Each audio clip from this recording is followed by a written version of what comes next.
This is Agriculture Today, and I'm Shelby Varner with the K-State Radio Network.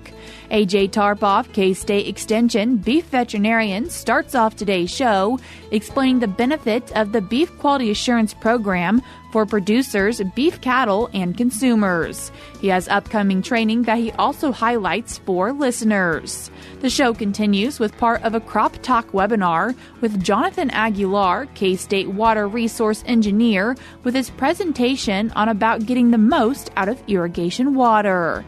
K-State Horticulture Extension Specialist Cynthia Domenghini in today's show, providing additional information on vermicomposting. This week she covers how to maintain the worm bin. That and more is coming up ahead.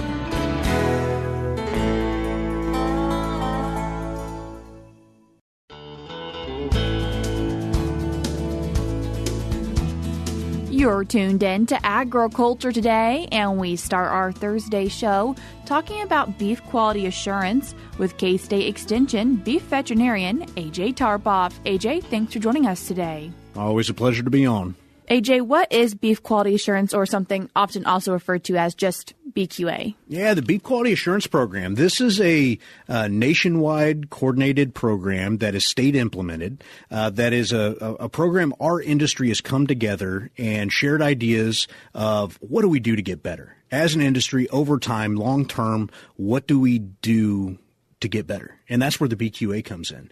This is the conduit that everybody is bought into, all the way from our producers, because this is a producer, program that is for us by us. Okay. So this is the program that cattle producers have input on of the best management practices, the standard operating procedures. How do we get better? What's the proper way to do things? It's research backed, everything that we're supposed to be doing, but we want to do it a little bit better. That's where the BQA comes in. And I think the BQA program in general has evolved over the years. It began with issues with beef consistency and safety and tenderness and injection site lesions going all the way back to the 80s and early 90s. We've come a long way. Now we're focusing more on, okay, how do we make the operation more effective and more productive and more efficient and more economical, okay, but still keep up with the best care of our animals. And as you've done BQA training for many years, what benefit have you seen it bring to beef producers? When I start thinking about what the tangible benefit to the beef cattle producer is I look at that economic outlook. What's my return on investment? And there was some work done out of CSU, Colorado State University, that looked at some of the Western video auctions over a certain number of years, and they looked at all those online sales.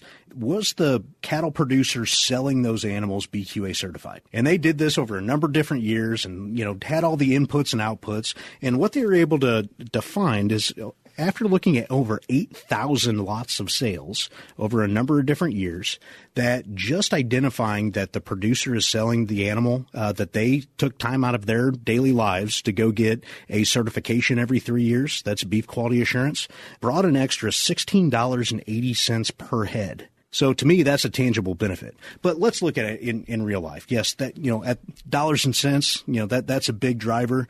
So selling your animals, if you're going to sell your animals in a value-added auction, something along those lines, making sure that you're sharing the information that you're BQA certified, that goes a long way. It tells your buyer that, guess what, you are willing to take the extra step, that does go a long way. But I look at, real tangible things. What's going on right now? We're dealing with hot and cold weather. We're dealing with cattle changes. You might be interested in doing a facility upgrade. You're going to get real information that you can be able to implement, that everybody that shows up is going to take different information home to be able to directly implement on your operation. So we want to share good information, share real, relevant information.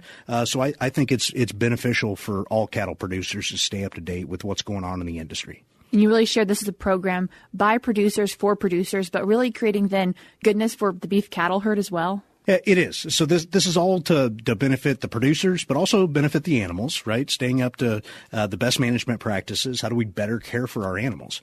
So the idea behind the BQA program is not perfection, but continuous improvement.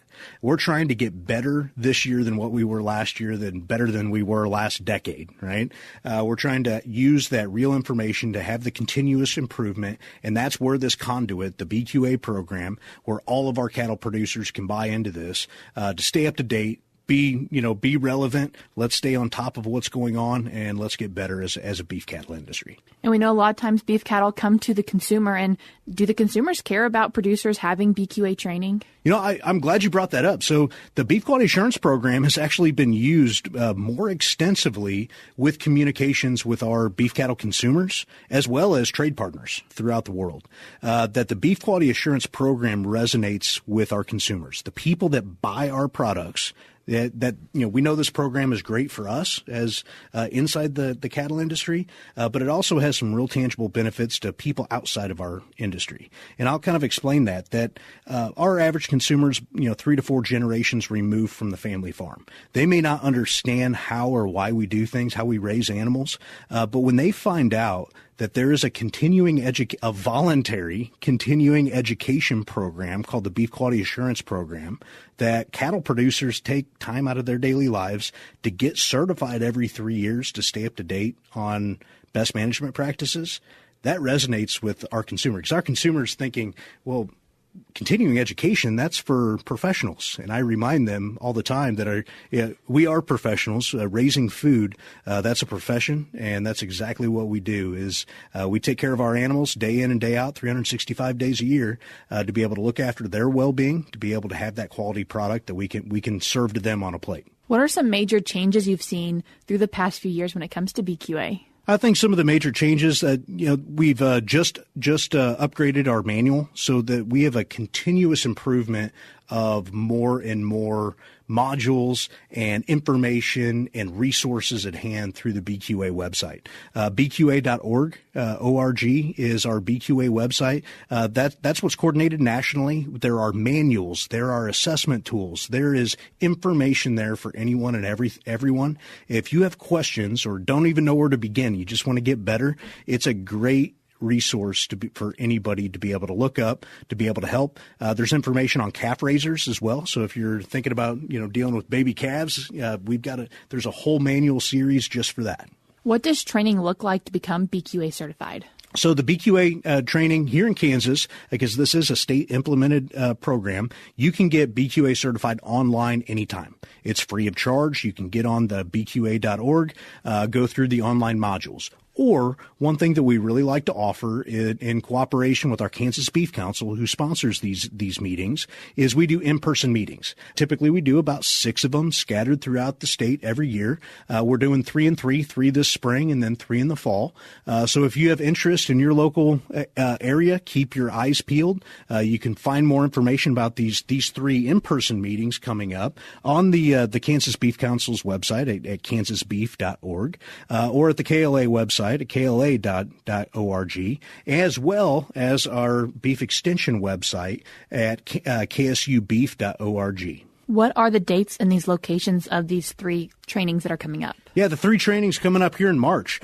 So kind of 3 back to back in the upcoming weeks. March 11th, we're going to be at McPherson in the evening at Prairieland Partners, and all of these come with a beef dinner. So we've got some type of brisket or some type of steak dinner at these different events that the Kansas Beef Council is very gracious to be able to help support. So March 11th, we're in McPherson at Prairieland Partners. Everything starts at 6 p.m. The following week, March 18th, we'll be in Garden City at the Western Experiment Station. So that'll be a good one for out west. The last week of March 27th, we'll be in St. Mary's at the Flint Hill Stockyards. So those are the 3 coming up. We do recommend that folks RSVP if they're going to come. You can RSVP at email the Kansas Beef Council at kbc@kansasbeef.org, or give them a call where you can be able to get a hold of them and get your spot. Really helps us out to be able to have meals and everything's prepared. But everybody is welcome to come to these events. AJ, what would maybe be a few words of encouragement for those beef cattle producers who are thinking, I might go get my BQA training? I think it all comes back to answering the call to the consumer. Yes, we all want to do better. Yes, we're all about continuous improvement. And I know folks read, they stay up to date on different things, but getting this certification really solidifies our agreement with our consumer to say, hey, I'm raising these animals to the best of my ability, and here's proof. I know none of us like audits or anything like that, and that's not what this program is. It's not an audit. But it is showing and proving that we care, we're dedicated, and guess what? Here's our certification that's good for 3 years. AJ, I appreciate you taking the time to join us today. Absolutely. That was Kansas State University Extension Beef Veterinarian AJ Tarpoff. If you're wanting to find out more information about the Beef Quality Assurance Program, you can do that by checking out their website at bqa.org. Once again, that is bqa.org. If you'd like to attend one of AJ's upcoming BQA trainings, the first one is taking place March 11th at Prairie Land Partners in McPherson, Kansas. The one following that is taking place March 18th in Garden City at the Southwest Research and Extension Center. The final one that's taking place so far this year is in St. Mary's, Kansas at the Flint Hills Stockyards. If you'd like to attend any of these meetings, they do ask that you RSVP by at least 1 week in advance. If you'd like to RSVP, you can do that by emailing kbc@kansasbeef.org. Again, that is kbc@kansasbeef.org, or by calling 785-273-5225. Again, that is 785-273-5225. Each day kicks off with dinner at 6 p.m. and BQA training starts at 6:30. You can find more information about these by also going to ksubeef.org. I, of course, will link all this information in today's show notes on agtoday.net. We're cutting to a short break now on Agriculture Today, but stick around because we have more for you up ahead.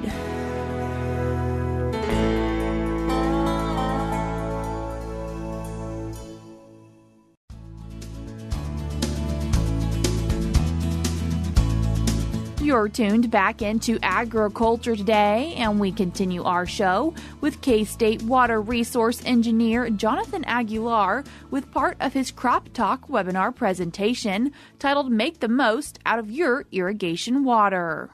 So one of the things that we have found out is that there is a need for baseline testing of the well pump irrigation. So how do you do that? So typically, if you do an overall evaluation of your field, you will probably hire somebody that knows how to get into the pump and do some evaluation. However, you could also do a very simple thing on your field right now. You can compare the flow rate and pressure of your system to what we call the sprinkler package design. So this is typically the chart that you have on your panel.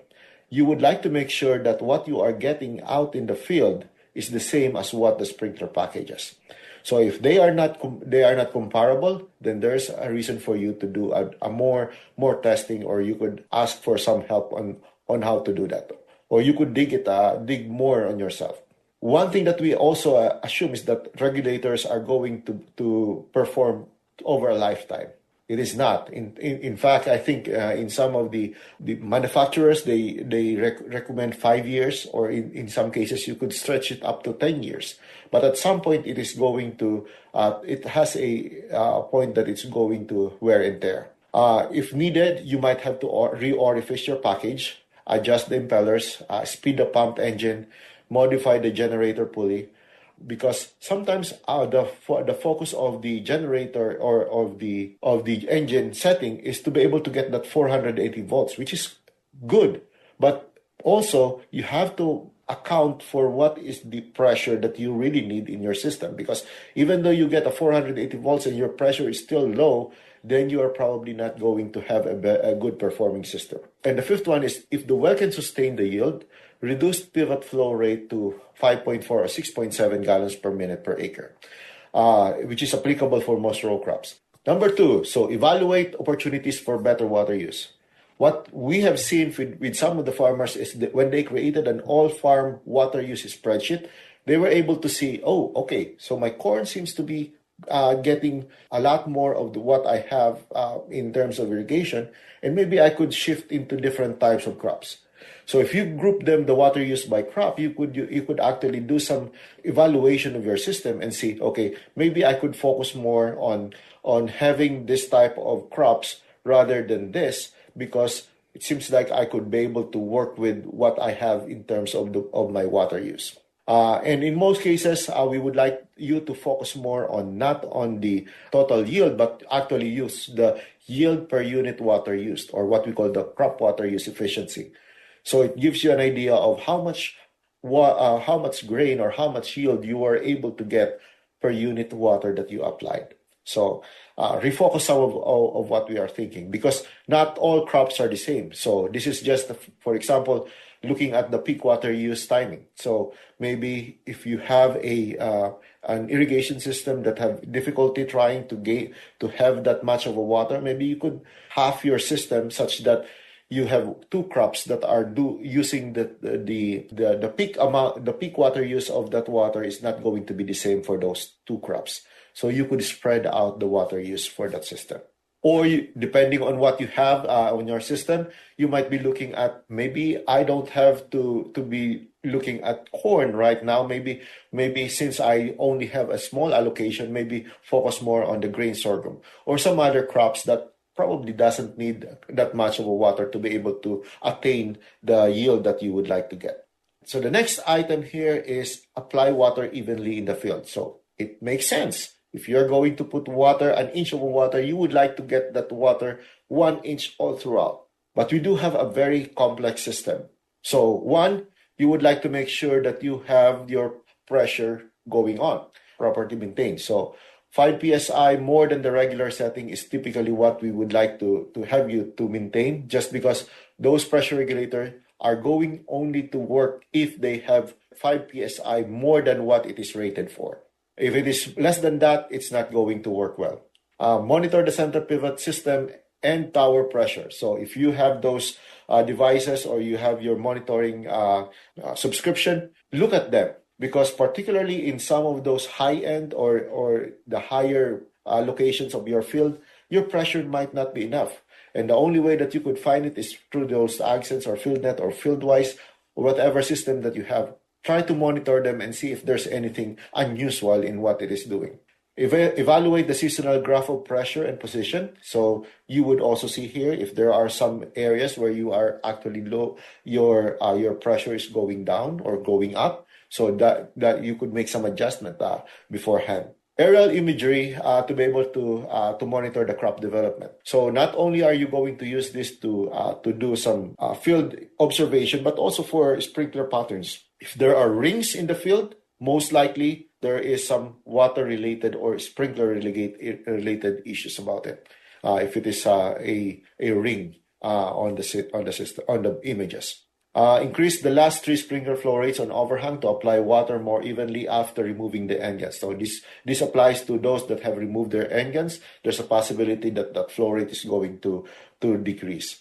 Close the drain hoses, and we have seen this in some of the towers. So one of the reasons that some of the farmers have the drain hoses open is apparently to drain off the sand on the system.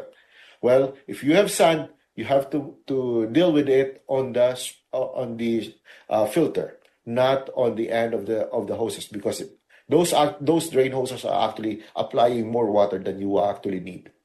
And the last thing is avoid using butterfly valve at pump discharge. There's a tendency for us to increase the pressure by just adjusting the butterfly valve, but it's also reducing the flow in the field. Soak it in where it is placed. Soak the water in where it is placed. So improve the infiltration at soil surfaces. So this is actually in coordination now with some of the agronomic options that you could possibly do. So for sure, the no-till, strip-till is going to help out in terms of the infiltration. So you would not like to get it out of the area. If possible, if you are seeing a runoff in your field, you could also improve your wetted footprint, or what we call the wetted perimeter. So for example, the overhead could get you about 80 feet of sprinkler wetted footprint. when you are dealing with the bubblers, you are only getting into about 3 feet of wetted diameter. So somewhere in between, as long as you are not getting any runoff, you could play around with this different types of technology. As I mentioned, use other practices, cover crops, green manure, dump or diker. If you're really in an area where there is a lot of runoff, you could also use that. Minimize big droplet impacts on erosion soil. So we know that we'd like to have big droplets on some of our sprinkler packages, but at the same time, we use the big droplets to be able to minimize the drift if there's wind. But at the same time, we don't want it too big that it's also going to seal the surface of the soil, particularly during the early season. Outrigger booms or towers to overhang to increase the wetted perimeter. So if you are in a field, so these are actually those that try to spread out the spaces between the sprinkler nozzles or sprinkler drops, just to make sure that you've got a bigger wetted footprint. In many cases, do not go below the 10 psi regulator to maintain moderate droplet size. So that's one thing that we have noticed in some system that if you can maintain a higher pressure, go with a higher pressure just to have a good distribution of that water. And use truss rod hose clips to widen wetted perimeter. So if not outrigger booms, you could use also the hose clips to be able to do that. So one of the suggestions that we are actually telling farmers is to slow down the pivot as much as possible. Because unless you are getting some significant runoff, slow them down. This is particularly hard to do, particularly in a very hot, windy day. But mind you, we would like you to make sure that water is being drunk or being absorbed by the crops rather than cooling them on the top. Make better use of rainfall. So measure rain at the field using a tipping rain gauge as much as possible, because we would like to make sure that water gets into the accounted in terms of the water use for your field. So we are still fortunate that we get some timely rainfall here in Kansas. So we would like to make sure that we use them. And lastly, number 7, properly schedule irrigation. So if you are using a center pivot, you try to manage your rounds by having the same start and stop position, because the issue the advantage there is that if you are going to monitor the field, you know what is the wettest portion of the field and the driest portion of the field, if you know your typical start and stop. Once again, that was K-State Water Resource Engineer Jonathan Aguilar. If you'd like to hear this full presentation, I will link it in today's show notes on agtoday.net, or you can find it for yourself by going to PostRock.k-state.edu. We're cutting to a short break now, but we'll be right back.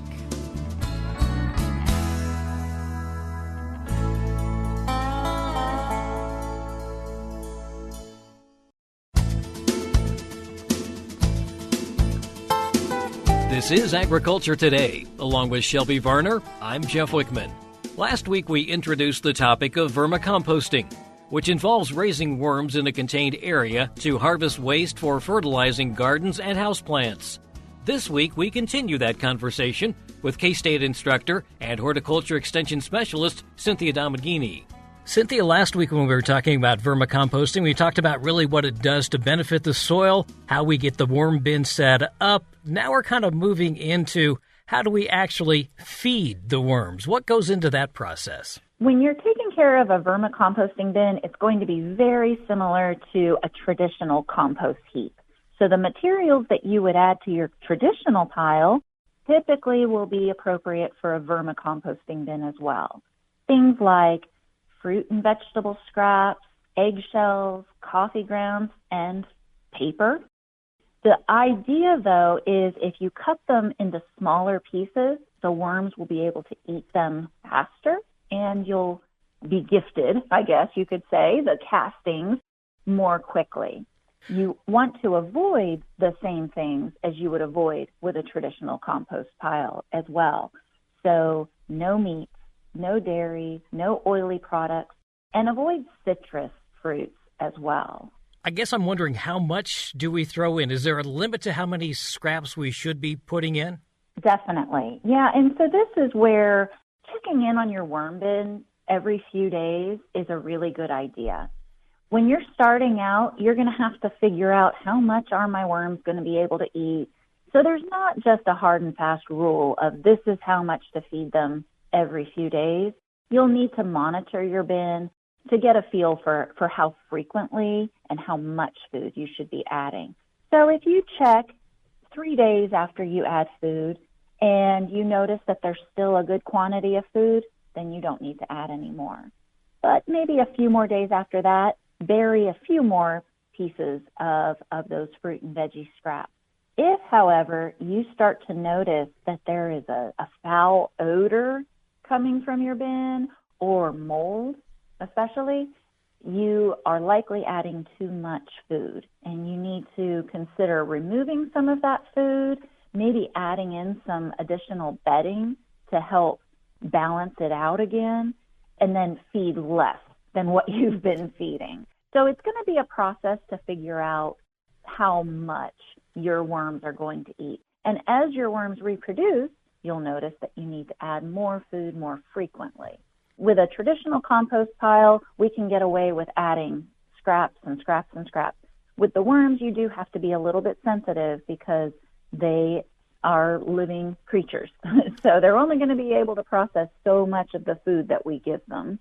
And the castings, we need to be monitoring that as well? Sure, yeah. After about 2 to 3 months of maintaining your worm bin, you should have some castings that are ready to be used. There are multiple ways to harvest the castings without losing worms in the process, but one of the easiest ways is just to open up the worm bin, which will allow some light to enter.